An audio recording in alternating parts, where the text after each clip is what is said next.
everyone, welcome back. இன்னைக்கு நம்ம ரொம்பவே சிம்பிளான டேஸ்டியான ஒரு பொட்டேட்டோ ஃப்ரை பார்க்க போறோம். இந்த பொட்டேட்டோ ஃப்ரை பார்த்ததுக்கு அப்புறமேட்டு நான் பொட்டேட்டோவோட ஒரு மோஸ்ட் இன்ட்ரெஸ்டிங் ஃபேக்ட் சொல்ல போறேன். ஸோ மறக்காம இந்த வீடியோ கடைசி வரைக்கும் பாருங்க. இந்த உருளைக்கிழங்கு ஃப்ரை செய்கிறதுக்கு ஒரு பேனில் தேவையான அளவு எண்ணெய் சேர்த்துக்கோங்க. எண்ணெய் நல்லா காஞ்சதுக்கப்புறம் இது கூட உளுந்தம்பருப்பு சேர்த்துக்கோங்க. நான் இன்றைக்கி 3 டேபிள் ஸ்பூன் அளவுக்கு எண்ணெய் விட்டுருக்கேன். உளுந்தம்பருப்பு பொரிய ஆரம்பிக்கும் போதே கடுகு சேர்த்துக்கோங்க. கடுகு வெடித்ததுக்கப்புறமேட்டு கருவேப்பிலை சேர்த்து பொரிய விடுங்க. இப்போ இது கூட 1 டீஸ்பூன் இஞ்சி பூண்டு பேஸ்ட்டு சேர்த்துக்கலாம். இஞ்சி பூண்டு பேஸ்ட் சேர்த்துட்டு அட்லீஸ்ட் ஒரு 30 செகண்டாவது எண்ணெயில் கொஞ்சம் அதை வதக்குங்க. அப்போ தான் நல்லா வாசமாக இருக்கும்.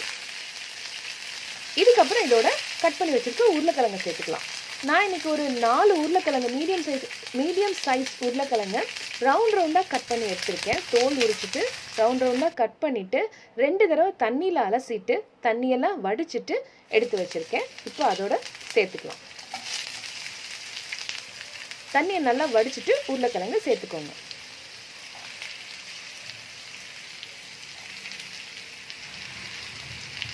இப்போ இது கூட தேவையான அளவு உப்பு சேர்த்துக்கோங்க.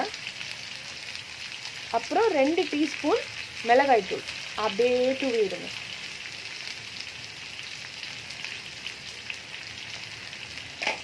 அப்புறம் இது கூட 1/2 டீஸ்பூன் மஞ்சள்தூள், ஒரு 1/4 டீஸ்பூன் பெருங்காயத்தூள் சேர்த்துக்கோங்க. பொதுவாக வாய்வு ஜாமான் எது சமைச்சாலும் கொஞ்சம் பெருங்காயம் சேர்த்துக்கிறது ரொம்ப ரொம்ப நல்லது. கடைசியாக இது கூட ஒரு 3/4 டீஸ்பூன் அளவுக்கு கரம் மசாலா தூள் சேர்த்துக்கோங்க. இப்போ இது எல்லாத்தையும் நல்லா மிக்ஸ் பண்ணிக்கலாம். ஒவ்வொரு பீஸ் ஆஃப் உருளைக்கிழங்குலையும் இந்த மசாலா நல்லா கோட் ஆகிற மாதிரி நல்லா கலந்து விட்டுக்கோங்க. நல்லா கலந்து விட்டுட்டு இதை மூடி போட்டு ஒரு 5 நிமிஷம் வேக விடலாம். நம்ம எக்ஸ்ட்ராவாக தண்ணிலாம் எதுவும் விட போகிறது கிடையாது. அப்படியே உருளைக்கிழங்கு இருக்க தண்ணியிலே தன்னால் வெந்துடும். மூடி போட்டு ஒரு 5 மினிட்ஸ் கழிச்சு மறுபடியும் பெரட்டி விடுங்க. 5 நிமிஷம் ஆச்சு. இப்போ பெரட்டி விட்டுக்கலாம்.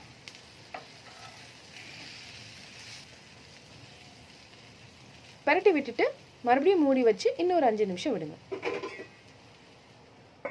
சிம்லே வச்சு 5 நிமிஷம் விட்டிங்கன்னா உருளைக்கிழங்கு நல்லா வெந்துடும். அதுக்கப்புறமேட்டு நல்லா பெரட்டி விடுங்க. இப்போ நல்லா வெந்துருச்சு உருளைக்கிழங்கு. இந்த ஸ்டேஜில் பெரட்டும் போது மட்டும் கொஞ்சம் கேர்ஃபுல்லாக இருங்க. பீசஸை உடைச்சிடாமல் கேர்ஃபுல்லாக பெரட்டி விட்டுட்டு திறந்து வச்சு கொஞ்சம் நேரம் முருக விடுங்க. சிம்மிலே அடுப்பில் வச்சு ஒரு 5 நிமிஷமாவது திறந்து வச்சு கிளறி விட்டிங்க அப்படின்னா அவுட்டர் லேயர்லலாம் நல்லா கிறிஸ்பாக முருகிரும். உள்ளே இருக்கிறதெல்லாம் நல்லா சாஃப்டாக இருக்கும் போது அது நல்லா பக்குவமாக வெந்திருக்கும். அவ்வளோதாங்க, நம்மளோட டேஸ்டி பொட்டேட்டோ ஃப்ரை சூப்பர் யம்மியாக சட்டுன்னு ரெடி ஆயிடுச்சு. பாருங்கள், ஒவ்வொரு பீஸ் ஆஃப் உருளைக்கிழங்குலையும் நல்லா அந்த மசாலா கோட் ஆகிருக்கு. எல்லா ரைஸ் வெரைட்டி கூட சூப்பராக போகும். கண்டிப்பாக ட்ரை பண்ணி பாருங்கள்.